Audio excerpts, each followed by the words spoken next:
The rain fell in heavy sheets the night James Wilson first held the trembling 5-year-old girl in his arms. The police officer's flashlight had cut through the darkness of the wrecked sedan, illuminating the small, wide-eyed child clutching a tattered teddy bear. Her parents gone in an instant. The social worker's words still echoed in his mind. Asterisk, no living relatives. She'll have to go into the system. Asterisk. James, a 32-year-old auto mechanic with grease perpetually under his fingernails, hadn't planned on becoming a father. But when those terrified green eyes locked onto his, something inside him shifted. "I'll take her," he'd said before his brain could catch up with his heart.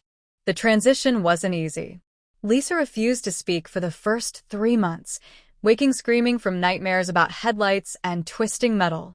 James spent those nights in a rocking chair beside her bed, singing off-key lullabies until dawn. He traded overtime shifts for parent-teacher conferences, his calloused hands fumbling with hair ribbons for her first day of kindergarten. As Lisa grew, so did her sharp intellect and even sharper tongue. By middle school, she'd mastered the art of wounding with words. "You're not my real dad," she'd shriek when he enforced curfews, the barb landing exactly where she intended. James would simply nod, retreat to the garage, and return an hour later with her favorite takeout as a peace offering. High school brought new challenges. Lisa's beauty attracted wealthy classmates who wrinkled their noses at her hand-me-down clothes and modest home. James noticed her lingering stares at their designer bags, the way she'd abruptly end phone calls when he entered the room. Still, he saved every spare dollar to buy her the prom dress she'd pointed out in a magazine. The breaking point came during her sophomore year at community college. James arrived home to find Lisa entertaining a sharply dressed man in the living room. "This is Richard," she said without meeting his eyes. "His family owns the Carlton hotels." That night, after the Mercedes pulled away, the explosion came. "Do you have any idea how embarrassing this is?" Lisa hissed, gesturing at their peeling wallpaper. "Richard thinks I grew up in Lakeview Heights.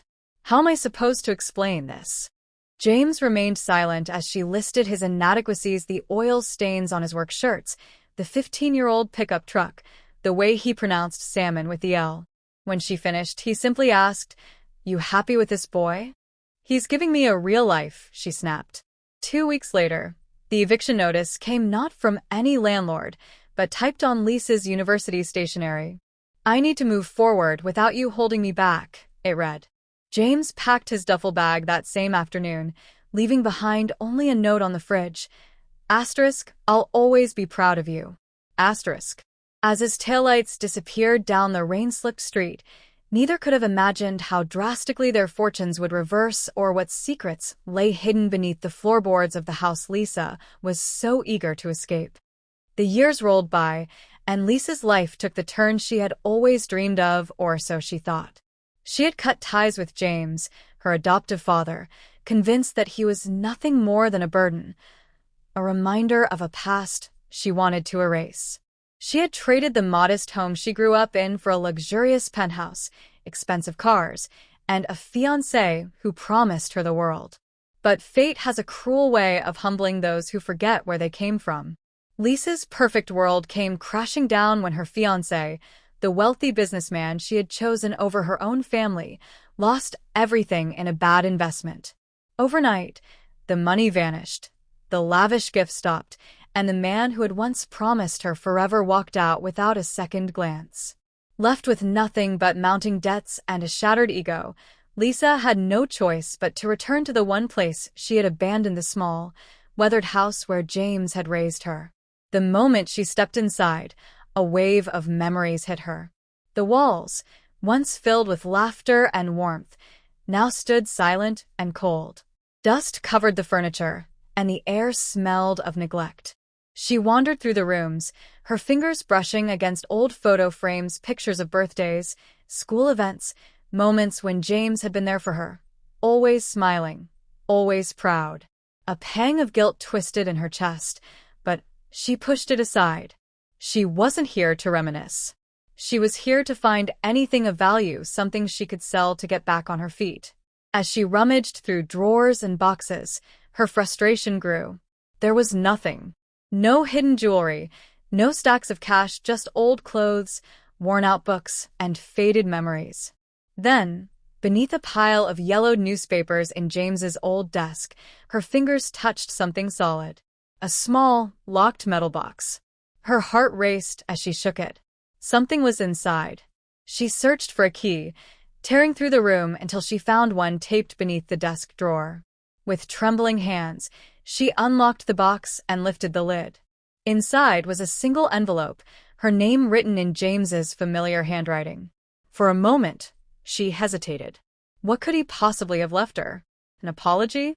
A final plea for forgiveness? She almost didn't want to open it, but curiosity and desperation won over. She tore the envelope and unfolded the letter inside. The words on the page made her blood run cold. My dear Lisa, asterisk if you're reading this, it means I'm no longer here.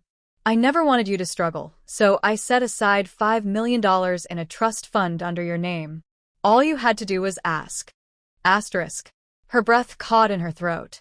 $5 million? That couldn't be real. James had been a mechanic.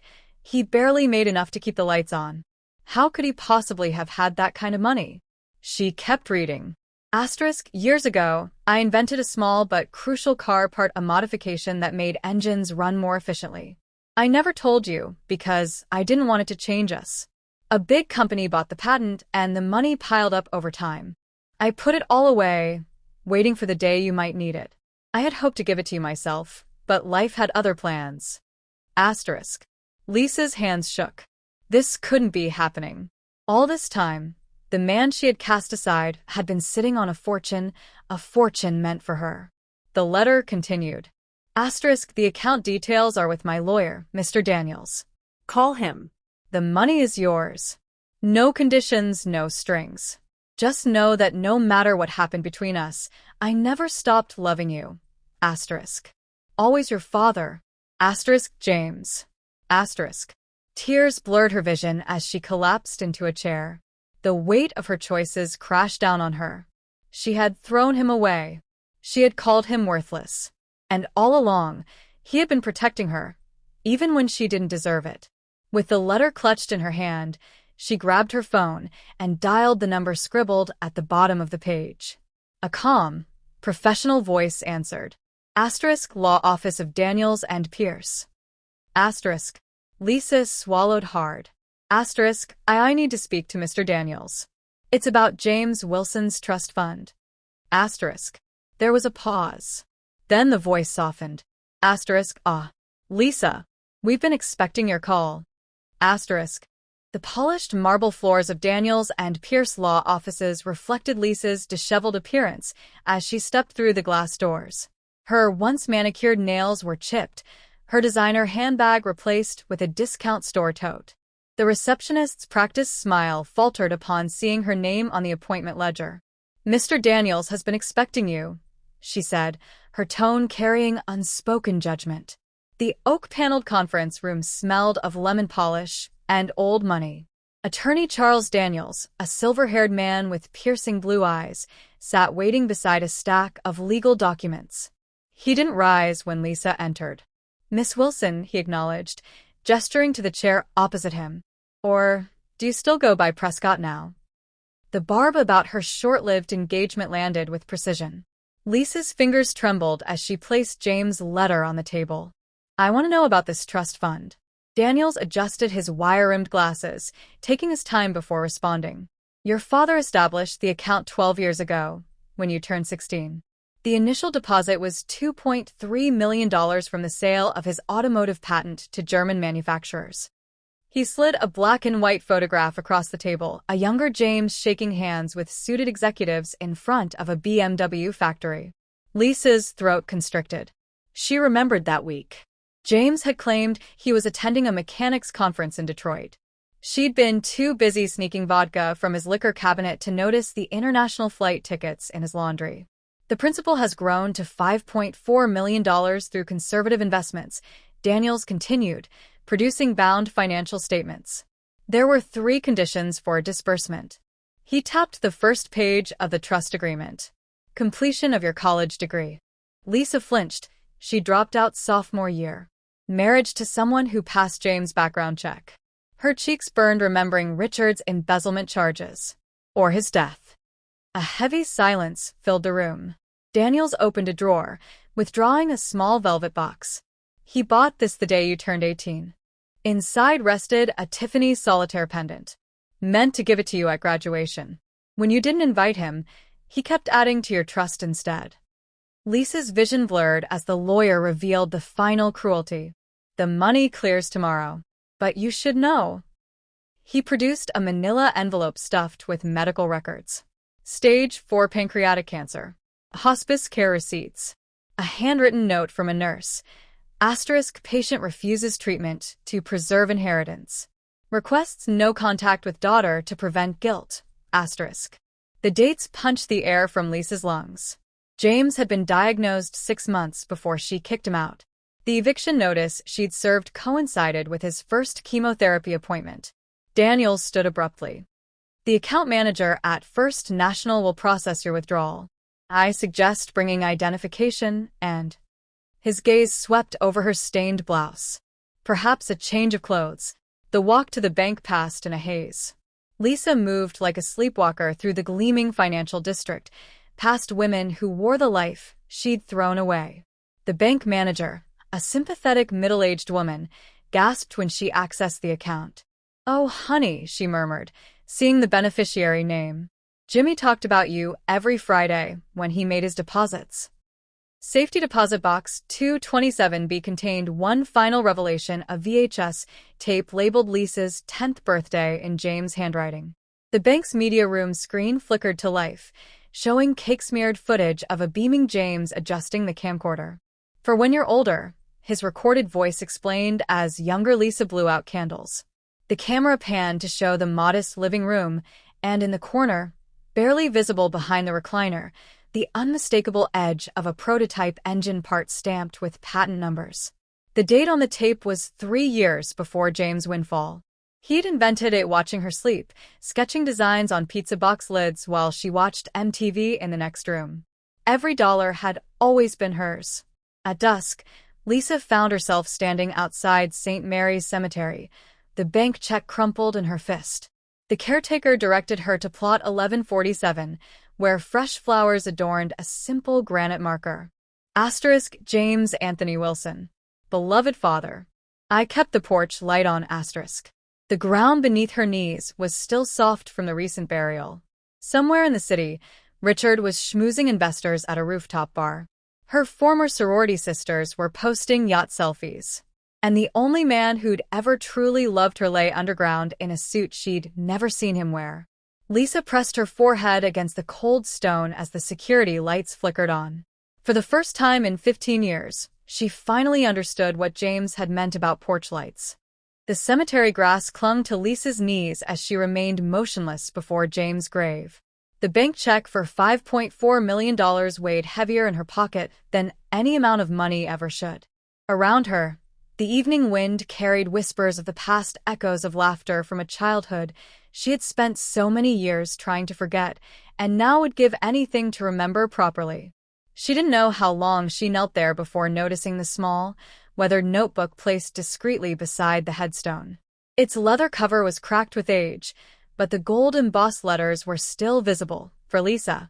Her hands shook as she opened it, revealing page after page of James' distinctive block handwriting. The first entry was dated the day he brought her home from the crash. Asterisk social worker says she hasn't spoken since the accident. Bought a book on child psychology with this week's lunch money. Worth every penny if she smiles again. Asterisk. Lisa turned the pages with trembling fingers, each entry a revelation. Asterisk. Lisa said daddy today. First word since the crash. I cried in the garage for an hour after putting her to bed. Asterisk. Asterisk. Sold my vintage Mustang to pay for Lisa's braces. She hates them now but will thank me later. Asterisk. Asterisk. Found Lisa crying in her room because we can't afford the class trip to Paris. Working double shifts to start a college fund instead. Asterisk. The entries became more heartbreaking as they neared the present. Asterisk. Diagnosis confirmed today.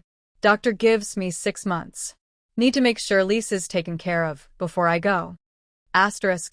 Asterisk, Lisa brought that rich boy home today. He looked at our house like it was a zoo exhibit. But if he makes her happy, that's all that matters. Asterisk. The final entry was dated the day before she kicked him out. Asterisk, Lisa wants me gone. Maybe it's better this way. If she thinks I abandoned her, she won't grieve when the cancer wins. Mr. Daniels will handle the trust fund transfer when the time comes. Left the notebook with Nurse Wilkins to place at my grave. Lisa will find it when she's ready. P.S. Paid next month's electric bill in advance. I keep the porch light on in case she ever comes home. Asterisk. A strangled sob escaped Lisa's throat as she clutched the notebook to her chest. The pieces fell into place with brutal clarity. James' sudden weight loss she'd mocked as dad bod, the hospital bracelet she'd seen in the laundry and assumed was from a routine checkup, the way he'd started going to bed at 7 p.m. during what she now realized were chemotherapy weeks. The sound of approaching footsteps startled her. An elderly woman in floral scrubs stood a respectful distance away, holding a single white rose. "You must be Lisa," the woman said gently. "I'm Martha Wilkins. I took care of James at hospice." Lisa couldn't form words. Martha continued, "He talked about you every day. Made us play your old school recital videos on repeat." The nurse placed the rose on the grave. When the pain got bad, he'd say, "Turn it up. I think I hear Lisa's part coming." Lisa's voice was raw. "Why didn't anyone tell me he was sick?" Martha's eyes held decades of wisdom and sorrow. "He made us all sign confidentiality agreements. Paid for them with what little cash he kept outside the trust." The nurse reached into her pocket. "He left you one more thing." A single key attached to a familiar keychain the worn Garfield keyring Lisa had bought James at a flea market when she was 7. "To the house," Martha explained. "He never sold it. Paid the taxes and utilities all these years. Said you'd need somewhere to land when..." She trailed off tactfully. Lisa drove to her childhood home in a daze. The neighborhood looked smaller now, the streets narrower. But there it stood, the modest blue ranch house with its peeling paint and crooked mailbox, exactly as she'd left it. And just as James promised, the porch light burned bright against the gathering dark. The key turned smoothly in the lock. The smell of lemon oil and motor grease, the scent of James, wrapped around her like a hug. Nothing had changed. Her third-grade artwork still hung on the fridge. The couch still bore the stain from her spilled nail polish incident. But it was the garage that stopped her breath. Where James' tools once hung, framed patent certificates now covered the walls. Display cases held dozens of automotive industry awards. A glass-encased letter from the German engineering firm praised James' revolutionary contribution to fuel efficiency systems. On the workbench sat a dusty gift box with a note in James' handwriting. Asterisk, for Lisa's wedding. Just in case I'm not around to give it. Asterisk, inside rested a breathtaking diamond tennis bracelet, the exact style she'd pointed out in a magazine years ago, while joking that only rich dads buy these. Lisa collapsed onto the garage floor, the weight of her regrets crushing. She had traded him for empty status symbols and shallow relationships. And all along, the real fortune had been here, in this unassuming house where a simple mechanic had quietly loved her enough to move mountains. The following months saw Lisa transform the house into a living memorial. She framed James' patents alongside her childhood drawings, established scholarships in his name at vocational schools, even started a foundation helping working-class inventors navigate patents staffed by single parents who reminded her of James. On the one-year anniversary of finding the notebook, Lisa stood once more at James' grave, this time accompanied by Martha and several of James' old mechanic friends. As she placed the foundation's first annual report on his headstone, the afternoon sun caught the simple bracelet on her wrist, not the diamonds James had bought, but the plastic Garfield keyring she now wore as a reminder. Somewhere beyond the sunset, Lisa liked to imagine James finally turning off that eternal porch light, satisfied his daughter had found her way home.